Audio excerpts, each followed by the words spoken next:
Bonjour à toutes et à tous et ravi de vous retrouver. Alors, vous le savez certainement, le 3 novembre 2020 auront lieu les élections présidentielles américaines avec évidemment une grande question. Donald Trump va-t-il être réélu ou pas, ou battu par Joe Biden? C'est la grande question. Alors, on va essayer d'y répondre. Alors, nous ne sommes pas devins, bien entendu. C'est vrai que pour l'instant, les sondages donnent Trump largement perdant, mais comme c'était le cas il y a 4 ans, et pourtant il a gagné les élections. Donc, il faut savoir que l'économie peut être un vecteur, justement, de réélection ou pas. Pourquoi? Parce qu'aux États-Unis, le président en place est généralement toujours réélu lorsque l'économie va bien. Alors on va essayer de regarder justement par ce prisme, au travers de détails, de chiffres tout à fait concrets, savoir si Trump peut être réélu et donc créer la surprise. Alors déjà, premier élément, il faut savoir que malgré la pandémie, je vous rappelle une récession qui a été dramatique aux États-Unis, alors comme partout dans le monde, mais il faut savoir qu'aux États-Unis, la récession a été beaucoup moins forte que chez nous, notamment en Europe et en France en particulier, et on voit que depuis les derniers mois, eh bien, on a un redémarrage de l'activité assez net, notamment sur le front de la consommation des ménages. Là, on voit les ventes au détail, c'est les derniers chiffres qui sont sortis la semaine dernière du mois de septembre pour les ventes au détail. Regardez les chiffres, c'est à peu près 5% de croissance, donc c'est assez dynamique, et donc parallèlement, la consommation des ménages, la courbe rouge, on n'a pas encore les chiffres du troisième trimestre, devrait là aussi rebondir assez nettement. Autre élément important, le climat des affaires au sein des entreprises. Donc là, c'est ce qu'on appelle les indicateurs des directeurs d'achat. Donc là, on voit bien la récession américaine qui a été très nette, mais vous voyez, PIB a baissé de 9%, contre chez nous en glissement annuel, on était quand même à moins 18%, moins 18,9 exactement, quand je parle de la France. Là, moins 9, donc c'est quand même beaucoup moins grave. Et surtout, regardez, le redémarrage, pour l'instant, on est dans le V, ou de moins dans une reprise progressive, puisque là, c'est les dernières enquêtes de septembre. On voit que dans l'industrie, c'est en rouge, dans les services, c'est en vert. Ça se maintient à un niveau élevé d'activité. On le voit ici, à peu près 1 à 2% de croissance, donc on revient sur une variation positive du PIB avant même la fin de l'année, donc ça veut dire que là aussi la crise n'est pas complètement terminée, mais elle commence à se résorber.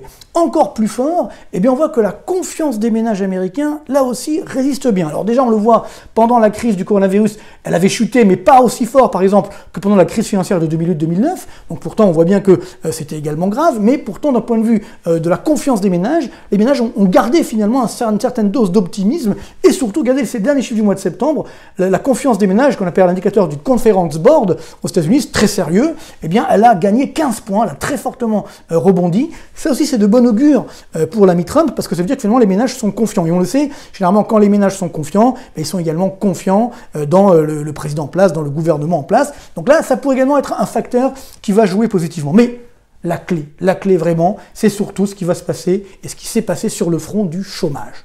Donc là, on voit l'historique du taux de chômage américain, c'est la courbe rouge ici. Donc on voit bien que pendant Trump, on a eu une forte baisse du chômage jusqu'à jusqu'à 3,5% de taux de chômage, avec c'est assez bas. Arrive la pandémie, bien sûr, là, ça flambe complètement, on monte à 14,7%. Je vous rappelle qu'aux États-Unis, c'est pas comme chez nous, il n'y a pas des aides qui masquent un peu les statistiques. Donc ça remonte, et puis depuis quelques mois, bien ça y est, le taux de chômage rebaisse très fortement. Là c'est le mois de septembre, 7,9% de taux de chômage. On pourrait même voir 7,5% de taux de chômage au cours du mois d'octobre. Donc ça veut dire qu'on est sur une tendance baissière. Ça c'est extrêmement important. Alors bon, je vous ai mis quand même la courbe bleue, c'est le taux de chômage dans la zone euro, pour vous montrer que, bon déjà nous on est structurellement largement supérieur aux États-Unis. Je vous rappelle que là c'est des chiffres comparables, c'est au sens du Bureau international du travail. Donc c'est tout à fait des chiffres identiques. Et de côté de l'Atlantique, on voit qu'on a cet écart assez incroyable. Et bien sûr, pendant la pandémie, le chômage a moins augmenté parce qu'il y avait beaucoup d'aides chez nous, donc ça a masqué un petit peu le vrai chômage. Et puis là, on voit que ça y est, les Américains sont déjà repassés sous le taux de chômage de la zone euro. Donc ça montre bien que là aussi, il y a une tendance baissière. Et donc les Américains retrouvent de l'emploi. Et ça, c'est effectivement la clé. Je vous ai fait un graphique vraiment exprès pour vous, d'abord un tableau, pour vous rappeler qu'en fait, aux États-Unis, le président est toujours réélu, le président en place est toujours réélu lorsque on a deux évolutions parallèles, ou alors l'une des deux. Voilà, donc c'est très simple. En fait, là, on remonte depuis les années 70, on pourrait remonter plus loin, mais ça ferait un petit peu trop de présidents. Eh bien, on se rend compte que lorsque le chômage est bas et ou qu'il est sur une tendance baissière, le président est réélu. Vous voyez, par exemple, Nixon en 72, bon, ensuite, à l'époque, il a été réélu à plat de couture, mais il fait ensuite évidemment démissionner, on le sait pourquoi. Reagan, on voit que là aussi en octobre 84, on a un taux de chômage qui certes il est à 7,4%, mais il est en tendance baissière, donc il restaure la confiance. Il est réélu.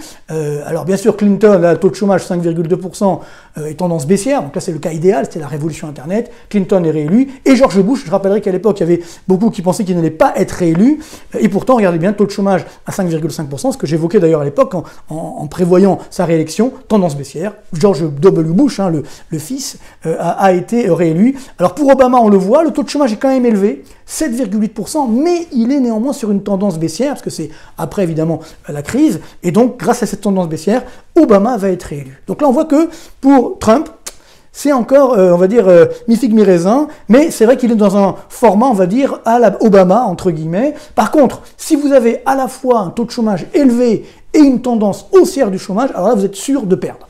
On voit ici, par exemple, Ford en 76, donc taux de chômage 7,7%, tendance haussière du chômage. Donc là, évidemment, c'est à l'époque les conséquences du premier choc pétrolier. Ensuite, Carter, second choc pétrolier. Donc là, 7,5%. La tendance est haussière. Évidemment, il augmente. Je vous rappelle que les élections ont toujours lieu au mois de novembre. Donc évidemment, là, on voit, enfin, du moins les réélections ici, on voit que c'est le dernier chiffre du mois d'octobre. Haussière donc, pour Carter, donc il perd. Et le père de George Bush, donc George Bush perd.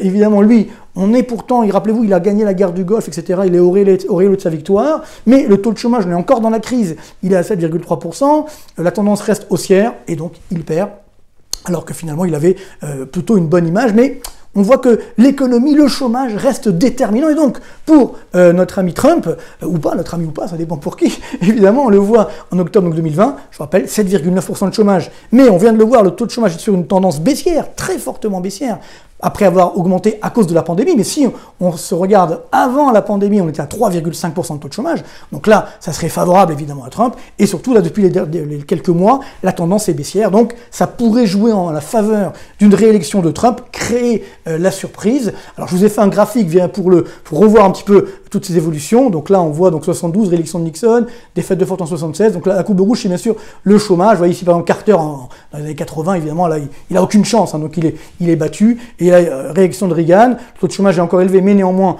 on est sur une tendance baissière. Là par contre vous voyez le père Bush, le chômage monte, donc là il a aucune chance. Après bien sûr c'est la période de la révolution Internet et autres, la réélection de Clinton dans un fauteuil, réélection de Bush fils, donc lui aussi parce que le chômage, regardez, il est extrêmement bas. Là, Obama, le taux de chômage est élevé, c'est vrai, mais il est réélu en 2012 parce que on a une tendance baissière du chômage, donc on lui fait confiance. Et là, alors bien sûr, on a cette flambée du chômage, mais artificielle, et puis hop, le chômage, là on le revoit, il repart à la baisse, donc ça pourrait jouer en faveur de la réélection de Trump et créer la surprise. Alors, une fois qu'on a dit ça, on peut se dire, mais oui, mais qu'est-ce qui va se passer sur les marchés? Est-ce que la réélection de Trump est bonne ou pas pour les marchés? Alors, je vous ai fait un petit graphique ici pour vous représenter les derniers présidents à partir de Clinton, pour vous montrer que finalement on a à la fois eu, notamment sur Clinton et Obama, une tendance très favorable sur les marchés boursiers. On voit ici cette flambée des marchés boursiers. Les taux d'intérêt quand même, politique monétaire, étaient un petit peu restrictifs parce que tout allait bien. George Bush, lui il va prendre 2 crises d'affilée, c'est-à-dire la bulle Internet et puis la crise des Lehman Brothers, donc du moins sur la fin. Donc là avec une remontée des taux d'intérêt de la Réserve fédérale, hein, c'est la courbe rouge qui avait coûté très cher. La courbe bleue c'est bien sûr le Dow Jones. Et puis Obama, alors une période d'euphorie sous Obama. Là, la bourse flambe, les taux d'intérêt sont extrêmement bas, à zéro, donc quasiment zéro, donc tout va bien. Et Trump arrive, et là aussi, c'est la bulle qui se crée, hein, c'est-à-dire que malgré le Covid, hein, on voit cette Dow Jones qui continue de flamber, les taux d'intérêt qui ont baissé après avoir augmenté. Donc c'est vrai que d'un point de vue boursier, on pourrait dire que les marchés, finalement, n'ont pas tellement de préférence entre les démocrates ou les républicains. Ce qui compte avant tout, c'est la croissance et bien sûr les taux d'intérêt. Donc pour l'instant, ça jouerait également en faveur de Donald Trump. Par contre, ce qui est intéressant de voir, là, je vous ai fait également un tableau donc depuis Eisenhower, depuis les années 50, pour vous montrer que finalement, on voit l'évolution du Dow Jones pendant toutes ces présidents, ces différents présidents. Il y a beaucoup de vert, hein, c'est-à-dire qu'il y a eu très peu de cas où pendant, je dirais, la présidence, eh bien le Dow Jones a baissé. On a eu Nixon, bon, moins 28%, bien sûr, on se souvient, il y avait la guerre du Vietnam, etc. C'était compliqué, c'était la fin des 30 glorieuses, le premier choc pétrolier, donc là, ça fait que ça a coûté cher. Carter également, le second choc pétrolier, là aussi, bon, moins 1% seulement. Évidemment, c'est en variation. Entre-temps, ça a pu faire des baisses plus fortes. Et puis, George Bush, le fils, qui donc a pourtant été réélu, donc pendant 8 ans, moins 26%. Bah oui, il a eu évidemment les deux cracks, Internet et puis de Lehman Brothers. Si on regarde Barack Obama, plus 148%. Alors, la palme, hein, c'est quand même Bill Clinton, démocrate, 8 ans au pouvoir, 229% d'augmentation du Dow Jones. Il a eu une période évidemment extrêmement faste. Pour l'instant, Trump est à plus 45% en 3 ans et 10 mois. Alors, qu'est-ce qui va se passer après? Eh bien, il faut être clair. si Joe Biden l'emporte, il a annoncé son programme, ça veut dire une augmentation des impôts. Certainement, on va également regarder de plus près les GAFA, mais ça c'est une bonne nouvelle. Alors sur l'augmentation des impôts, on sait que les Américains n'aiment pas trop ça, donc prudence, également le match avec la Chine, parce que les Américains vont sortir renforcés, donc ça veut dire que les marchés vont être un petit peu inquiets si Biden est élu, et si Trump est élu, je dirais là aussi, je pense que l'essentiel de la hausse elle est là. Alors il peut avoir un effet positif à court terme, mais ensuite Trump sera également obligé de regarder les GAFAM, de les réglementer, ça sera inévitable. Et puis parallèlement, on a quand même une croissance qui certes reste dynamique, mais qui quand même s'essouffle avec le temps. Donc ça veut dire que les marchés reprendront quand même leur souffle, quoi qu'il arrive, après les élections présidentielles. En tout cas, le suspense est là, mais il ne faut pas vendre la peau d'ours avant de l'avoir tué, ou du moins enterrer trop rapidement Trump, qui a encore des réserves, notamment au travers du taux de chômage américain, et donc de l'économie américaine, qui pour l'instant continue de voter pour Trump. Donc réponse le 3 novembre. Merci beaucoup et à très bientôt.